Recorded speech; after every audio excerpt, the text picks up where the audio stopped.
Então, galera, olá, eu sou a professora Tabita Maciel, estamos aqui mais uma vez para mais uma aula de biologia. É isso aí. E a gente tem algo bem legal para estar tratando nesta aula, certo?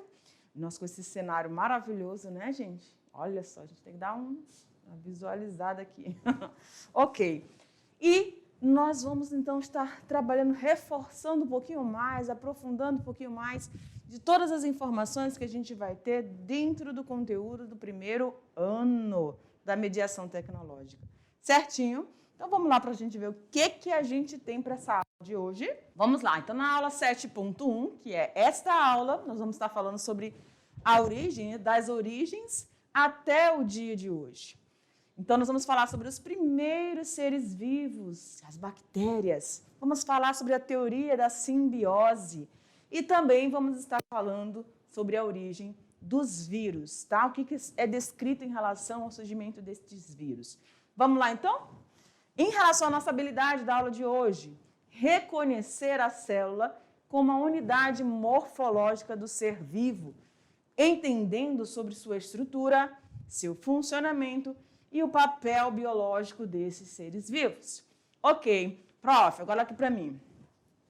Nós vamos, então, estar falando aí e complementando as informações que a gente teve em relação àquela teoria de Oparin e Haldane, que apresentaram para o mundo uma suposição, uma ideia de como era a atmosfera e como essa atmosfera tinha substâncias presentes nela, substâncias inorgânicas que deram início, então, à formação da vida. E, segundo eles, tudo isso começou na atmosfera, foi se transformando, né, por indução, então, dos raios ultravioletas, da radiação dessas cargas elétricas, e aí houve a possibilidade disso ocasionar uma reação, né, várias reações químicas. Essas reações químicas, então, começaram com a precipitação das chuvas e a formação dos rios, lagos, oceanos. Começou, então, a haver uma outra mistura, né? Uma outra transformação e a vida começou a surgir, certo? Lembram lá que a gente viu que das substâncias inorgânicas surgiram as substâncias orgânicas, os aminoácidos foram se unindo, formando as proteínas. Teve a sopa pré-biótica, isso segundo Oparin e Haldane, na teoria da evolução química, certo? E agora a gente vai falar como que essa vida deu continuidade a partir dos coacervados. Lembram dos coacervados? Que era aquela aglomeração, né, proteínas unidas, que ao redor foram se formando aquela camada aquosa.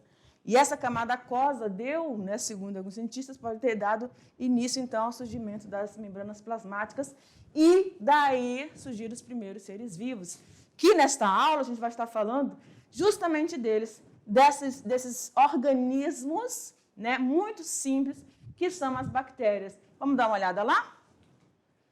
Os primeiros seres vivos, as bactérias, elas estão por todos os lugares, né? Então, vamos lá. Mas antes, vamos falar, então, desses coacervados. Pois é, a gente deu um spoilerzinho aí no início, né, do que era. Pode colocar eu aqui. Esses coacervados, tá? Esses coacervados, eles estavam ali, então, presentes naquela sopa pré-biótica, certo? Lá com muita matéria orgânica. E a partir deles, né, revestidos, protegidos por uma camada aquosa, eles começaram a realizar processos que foram se tornando cada vez mais complexos. E aí surgiram os seres procariontes, que são as nossas bactérias, certo? A partir daí surge aquela situação, né, de suposições de hipótese autotrófica e hipótese heterotrófica, onde, segundo a hipótese autotrófica, os organismos surgiram lá no fundo dos oceanos, né? As bactérias extremófilas ali estavam adaptadas àquele ambiente lá no fundo do oceano, sem luz. Para isso, elas realizaram uma via metabólica chamada de quimiossíntese, que deu início, então, ao processo de geração de energia para essas primeiras formas de vida. E, na hipótese heterotrófica, a gente viu que essa vida se formou ali na sopa pré-biótica, exposto, né, à radiação solar, exposto às descargas elétricas e aí foram começando a se desenvolver e realizar os seus processos metabólicos. E eles eram eles eram heterotróficos, né? E aí estavam realizando um processo da via metabólica chamado de fermentação. E aí disponibilizando vários, né, gás carbônico, né, o dióxido de carbono para a atmosfera para dar início, então, ao restante das vias metabólicas. Ok? Então, os coacervados estão ali alinhados, aqui, estão, então, alinhados aí à ideia de Oparin-Haldane, que vão estar dando fundamentação para a teoria da evolução química. Vamos lá, então. Em um aglomerado de moléculas proteicas envolvidas por uma forma mais simples, né? Em sua forma mais simples, acreditava-se que essas tinham saído das primeiras, acredita-se que essas tenham sido as primeiras formas de vida a surgir na Terra. Ou seja, aqui, os coacervados. A mão não acertem. Os coacervados, né? Então, esses coacervados foram que pode ter dado início, então, à formação desses primeiros organismos que começaram, né, a sofrer modificações, foram se tornando cada vez mais complexos. E daí, a partir daqui, surgem, então, as primeiras células, né? Ou seja, os primeiros organismos que eram as bactérias. Vamos dar uma olhada. Sim, agora, então, vamos falar sobre essas bactérias. E aqui a gente tem, tá, uma estrutura onde você tem uma colônia de bactérias, né, que a gente chama de placa de Petri, né? Onde você coloca um meio de cultura, coloca alimentos, e aí você vai ter a proliferação e desenvolvimento dessas bactérias. E aí você consegue estudar, fazer reações aí para ver que tipo de medicamento inibe, como inibe a ação desse micro-organismo. E aqui também você tem outra bactéria, tá? Então, vamos lá. Ok, a bactéria, ela é um ser único, formado por uma única estrutura, que é a unidade celular. Então, são seres unicelulares. Esses seres unicelulares são classificados aqui como procariontes, tá? Prof, o que significa isso? Eu lembro de ter visto alguma coisa no ensino fundamental. Pois é, agora você está no ensino médio, você precisa reforçar alguns conceitos, tá? A biologia tem muitos conceitos e você precisa ir somando essas informações para poder conseguir entender todo o contexto, tá bom? Então, olha só, organismos procariontes são aqueles organismos mais simples, onde você vai ter, olha aqui, onde você vai ter a estrutura, deixa eu me colocar aqui, onde você vai ter a estrutura, tá, da célula, né, uma membrana plasmática. Você vai ter aqui, desse amarelinho, tá, você vai ter, então, o citoplasma celular da bactéria, e você vai ter essa parte aqui, parece uma corda, né, solta ali. Isso ali é o nucleóide, ou seja, a região onde você vai ter material genético desse ser vivo, o DNA bacteriano, certo? E, além disso, você vai encontrar também essas estruturas bem pequenininhas aqui, esses pontinhos pretos, que são os ribossomos, que vão ser muito importantes para a sintetização de proteínas a partir do RNA ribossômico, né? Ok.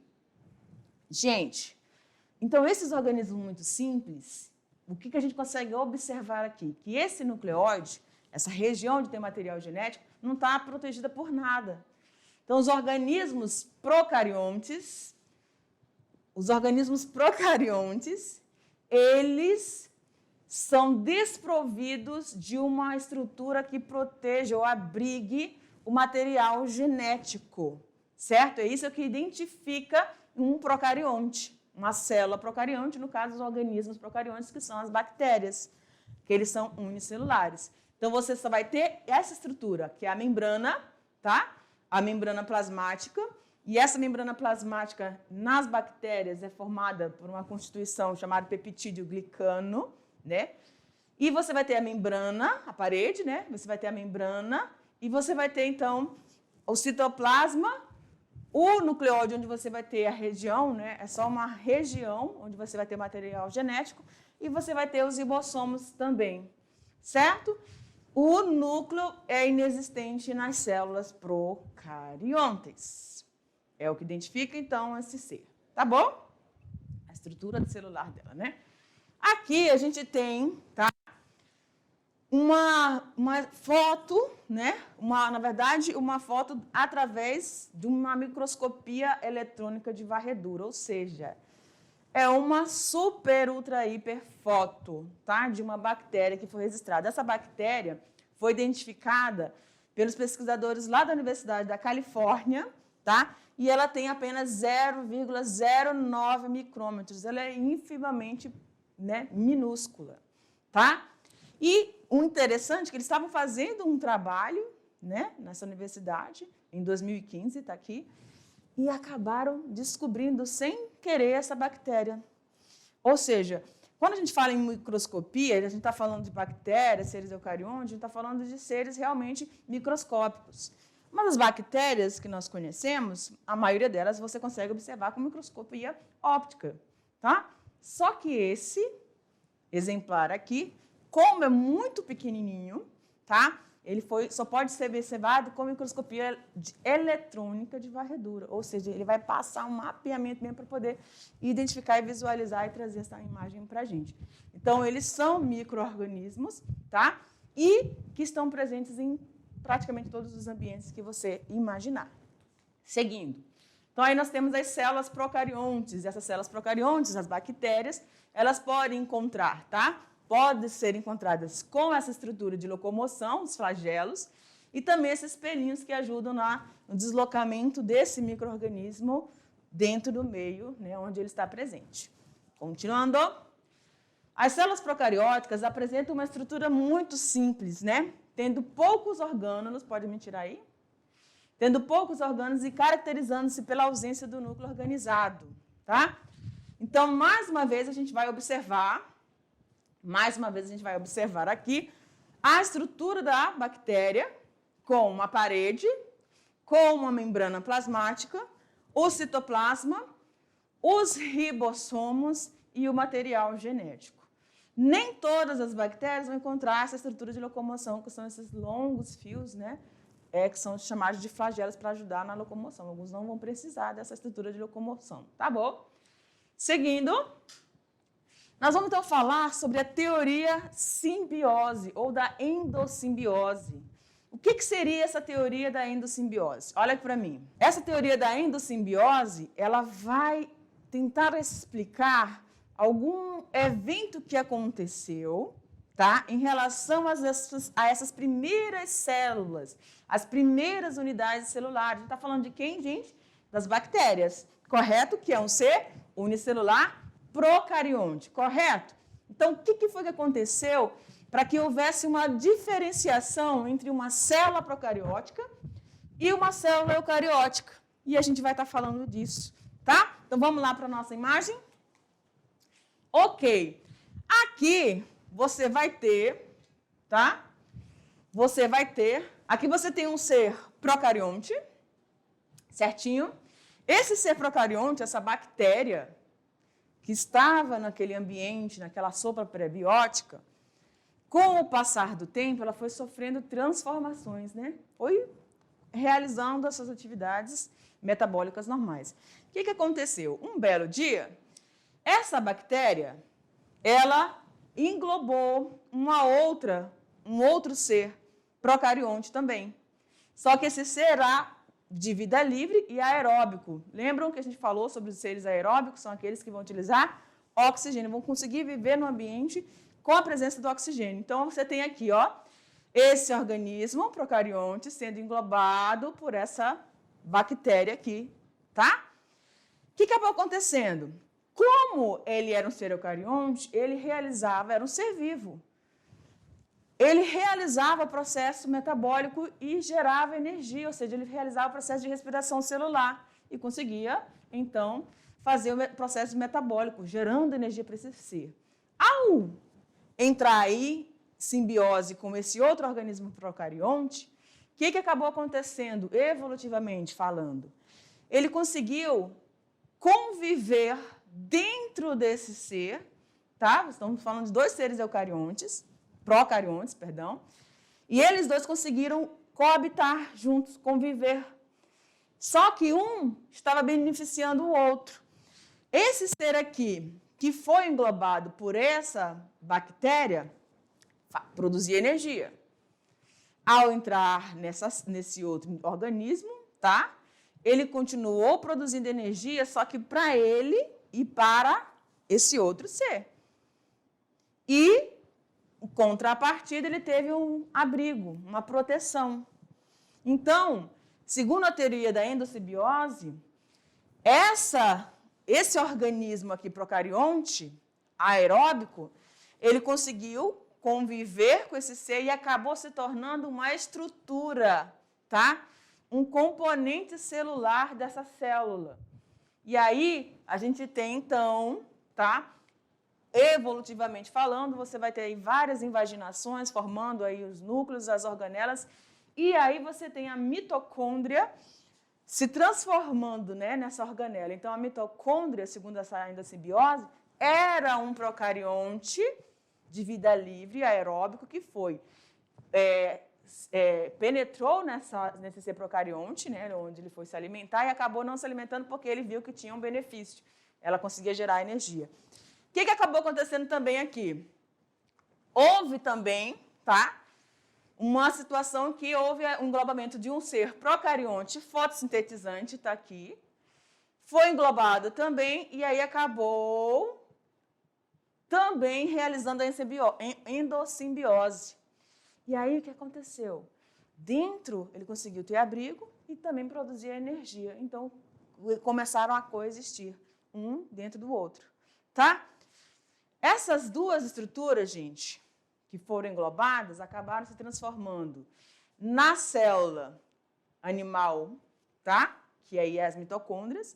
E aqui a gente tem a célula vegetal, que é uma célula, são ambas células eucarióticas. Ou seja, elas vão ter um núcleo aqui, olha aqui de azulzinho, o núcleo, e vão ter as estruturas que foram englobadas, que passou por um processo de tempos, né, anos, para se transformar, então, aqui na clorofila, né, no cloroplasto, perdão, e também nas mitocôndrias. Certinho? Então, olha aqui para mim. Essa teoria da endossimbiose, ela explica qual o surgimento, como é que foi o surgimento de duas organelas que realizam as principais fontes de energia, as principais vias metabólicas dos seres vivos. Quais são essas duas fontes? As mitocôndrias, que vão realizar a respiração celular, e os cloroplastos, que vão realizar o processo fotossintético. Então, essa teoria explica como que eles vieram parar ali.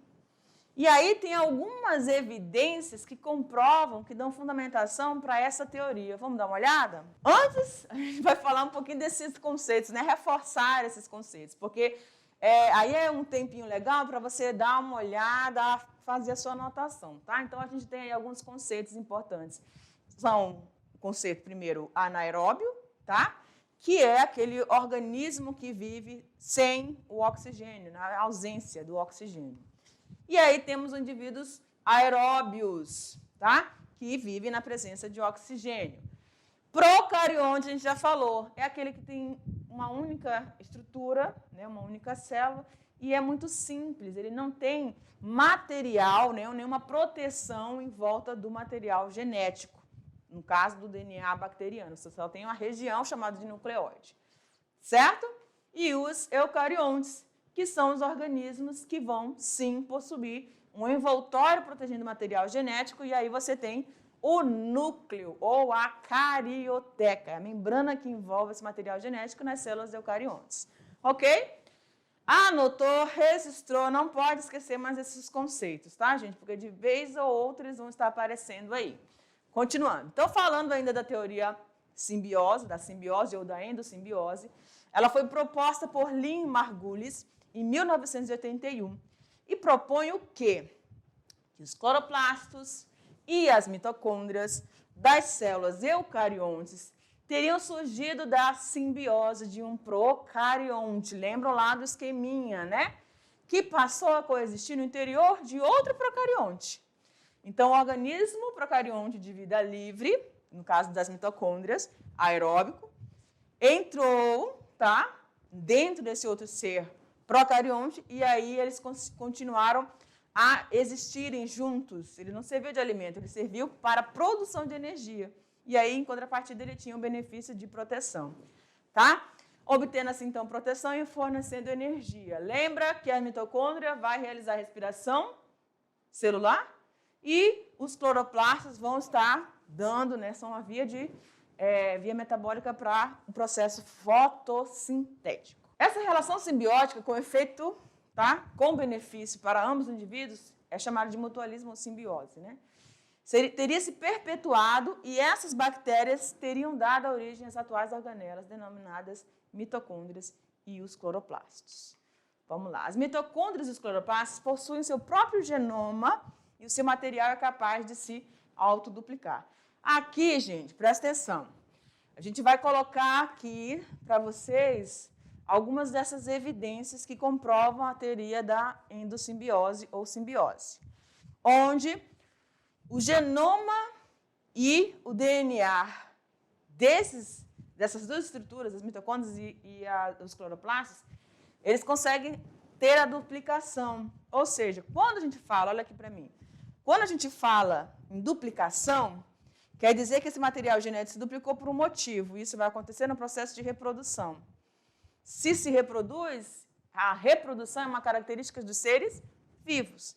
Então, é um reforço, né, uma evidência de que se essas duas estruturas, mitocôndrias e cloroplastos, têm genomas próprios, né, tem genoma próprio, e tem capacidade, seu DNA tem capacidade de se duplicar, independente do DNA do organismo que ele está contido, é uma evidência para a comprovação dessa teoria. Certo? Vamos para a próxima. Algumas das proteínas necessárias à fabricação das mitocôndrias e dos cloroplastos são produzidos exclusivamente pelo DNA dessas organelas e não pelo DNA contido no núcleo das células.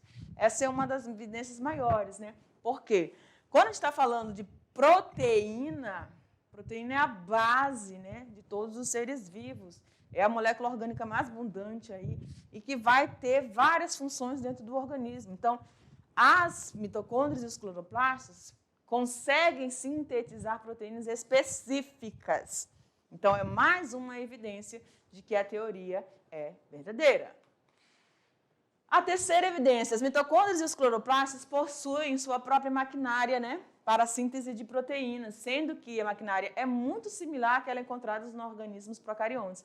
Então, reforçou aí que realmente ele se trata de um organismo capaz de se reproduzir e que eles eram procariontes, organismos muito simples.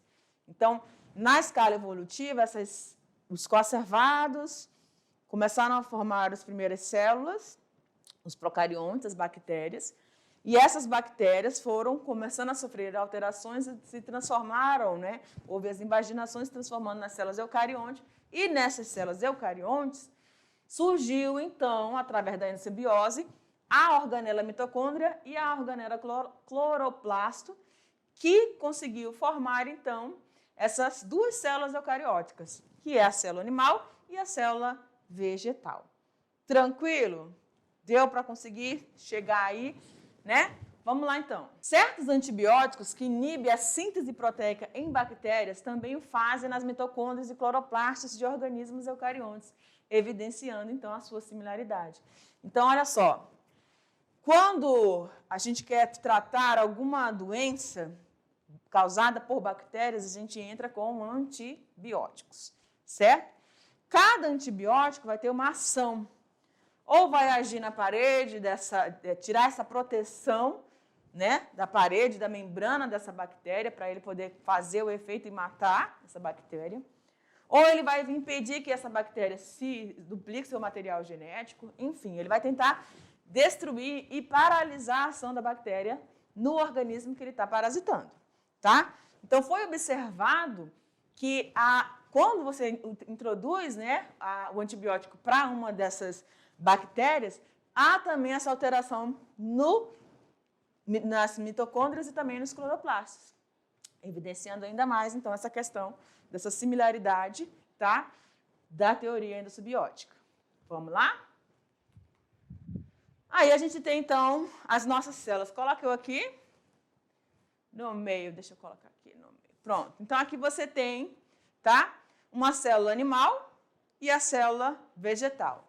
Quando a gente olha, ambas são células eucariontes. Ok, professora. Por que eu sei disso? Porque ela vai ter, cadê? O núcleo, aqui, né? E essa aqui também vai ter o núcleo. Então, uma célula eucarionte é aquela que vai ter o seu material genético protegido pela membrana nuclear chamada carioteca. E aí você vai ter a divisão entre o núcleo e a parede celular e a membrana, tá? Tudo que está entre elas vai estar ali correspondendo ao citoplasma. Vamos dar uma olhada melhor, tá? Aqui, pode tirar. As células eucarióticas têm uma diversidade de orgânulos muito maior, sempre apresentando material nuclear envolvido por uma membrana, que é a carioteca. Aqui na célula animal, você vai ter, então, o citoplasma, tá? Que está aqui, olha aqui, ó, delimitando, né? Enfim. Então, você vai ter o citoplasma, você vai encontrar também nessa estrutura o núcleo, aqui. O núcleo, você vai encontrar, bem próximo do núcleo, você vai encontrar aqui, ó, o retículo endoplasmático. Mas existem dois tipos de retículo endoplasmático, o liso e o rugoso. A gente vai falar um pouquinho mais para eles nas próximas aulas, tá? Mas ambos têm funções distintas, né? Produção, síntese de substâncias orgânicas, transporte dessas substâncias orgânicas e armazenamento. E aí, quando a gente fala em armazenamento, a gente lembra aqui do complexo golgiense, que ele tanto transporta como armazena, quanto empacota e também vai fazendo essa distribuição. Substâncias que são necessárias internamente e que podem ser eliminadas ali, tá? E aí, na célula animal, você vai ter também os lisossomos, tá? Que são estruturas, tá aqui. Os lisossomos, vamos lá para aqui. São estruturas, né? Que são responsáveis pelo processo de digestão, né, intracelular. E também podem ocasionar um processo de autofagia, quando eles acabam, né, ela realizando alimentação de estruturas que estão na própria célula, tá? Vamos lá. Então, nós temos também os microtúbulos, que vão estar aí dispersos no citoplasma, tá certo? E vamos dar uma olhadinha, então, na célula vegetal? Ok. Na célula vegetal, o que a gente vai ter de diferente, então? A presença dos cloroplastos, tá? Nós vamos ter essa parede, aqui em verde, a parede celular, que vai estar externa à membrana plasmática, certo? Então, você vai ter uma parede celular, você vai ter a membrana, você vai ter o citoplasma, que é essa parte azul clarinha, que está entre a membrana e o núcleo, tá? Você vai ter um vacúolo. Esse vacúolo aqui, ele é responsável, então, pelo controle osmótico, né? Pelo controle de água, no fluxo de água dentro dessa célula, que vai compor esses seres vivos, os vegetais e as algas também. Certo? Então, quando a gente olha para essas duas células, a gente pode observar que elas têm muitas estruturas, inúmeras estruturas, tá? Muito mais complexas, vão realizar funções muito maiores, tá? Do que nós temos ali na célula procariota das bactérias. Mas a gente está contando como é que foi o passo a passo em relação a todo esse processo, tá? A origem dos vírus, a gente vai falar um pouquinho dos vírus também, tá? Existe uma teoria que fala, na verdade, 3 teorias, né? Que falam aí como essa vida surgiu, né? Como esses organismos parasitas surgiram, tá bom? Então, preste atenção aí. Existem 3 principais hipóteses sobre a origem dos vírus. E esses vírus, a terminologia, né? Vírus significa veneno, ou seja, algo muito ruim, algo que esteja causando mal. E os vírus, realmente, todos são parasitas. E existe um conceito, né? uma concepção geral de que os vírus eles são considerados parasitas intracelulares obrigatórios. O que significa isso, prof? Significa que eles precisam estar dentro das células de um ser vivo. Parasitas intracelulares obrigatórios. Então, para poder realizar as atividades comuns a um ser vivo, eles precisam estar dentro de uma célula. Se estiverem fora, eles vão estar em inatividade. Certo? Então, eles estão lá dentro. Quando eles estão lá dentro, eles estão parasitando. E os vírus podem parasitar todas as formas de seres vivos. Tanto animais, quanto vegetais, quanto fungos. Eles parasitam tudo. Tá? Então, vamos lá para essas teorias. A primeira, a primeira hipótese em relação à origem desses vírus, diz que a hipótese do progressivo ou fuga afirma que os vírus surgiram de elementos genéticos que ganharam a habilidade de mover-se entre as células. Olha aqui para mim. Então, segundo essa hipótese, os vírus são estruturas, como se fossem pedacinhos do material genético de uma célula procarionte, que conseguiu ganhar essa habilidade.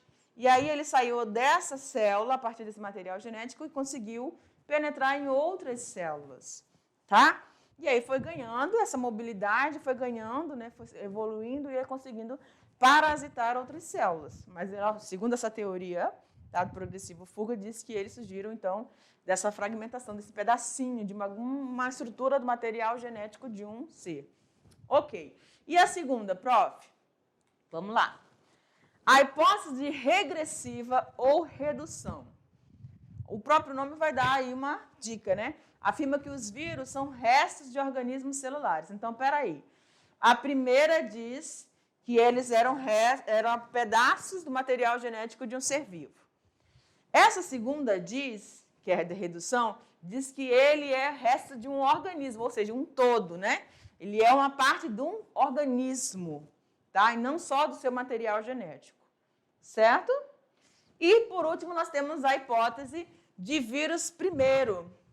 Afirma que os vírus teriam se desenvolvido com seus anfitriões celulares atuais. Ou seja, lá na história, que a gente contou aí do Oparin e Haldane na teoria da evolução química, segundo eles, a vida surgiu ali na água, E essas teorias diz que os vírus também surgiram ao mesmo tempo que esses organismos unicelulares procariontes. Tá? Então, nós temos 3 hipóteses. Lembro que as hipóteses são deduções, são especulações, e precisam ser comprovadas, mas existem essas 3 vertentes aí para a origem dos vírus, certo? Esses organismos, a gente chama de organismos, parasitas intracelulares obrigatórios, eles vão conseguir, dentro de uma célula de um ser vivo, vão conseguir se reproduzir e vão conseguir fazer os seus processos metabólicos a partir desse indivíduo, desse organismo que ele está parasitando. Tá? Os vírus eles são extremamente capazes de sofrer processos mutacionais muito mais avançados, muito mais rápidos do que as outras formas de organismos. Então, eles sofrem mutações e eles mudam, essas mutações fazem com que eles adquiram outras características de forma muito mais acelerada do que os outros seres vivos. E aí é muito complicado combater um organismo que sofre tantas mutações de forma tão rápida. E aí eles realmente fogem muitas vezes ao controle, uma luta constante para chegar, então, a neutralizar a ação desses parasitas, certo? Mas os vírus, eles são importantes porque eles nos ajudam a tentar driblar, então, a questão da própria situação de uma doença, ou de alguma coisa que possa levar o ser humano, ou algum vegetal, ou algum fungo, alguma coisa que ele está parasitando, um outro ser vivo que ele está parasitando. Então, a gente começa a combater o próprio organismo, né? Começa a reagir contra a ação desses organismos parasitas, certo? Esses são os vírus. Na nossa aula de hoje, galera, então, a gente apresentou para vocês como que quem foram os primeiros organismos vivos a surgir depois dos coacervados, tá? Que deram, né, continuidade aos coacervados. E aí a gente viu que existiam essas células procariontes, que são as bactérias. Essas bactérias, segundo a teoria endossimbiótica, elas deram, então, subsídios para a formação das células eucariontes, que surgiu, então, a diversidade, né, de células animais e células vegetais. E a gente viu também que tem 3 situações para a possível, né, o possível aparecimento e surgimento dos vírus. Tá bom? Então, eu te aguardo, então, para a nossa aulinha de revisão. E já estou com saudade, mas a gente se despede por aqui. Tchau, tchau, galera!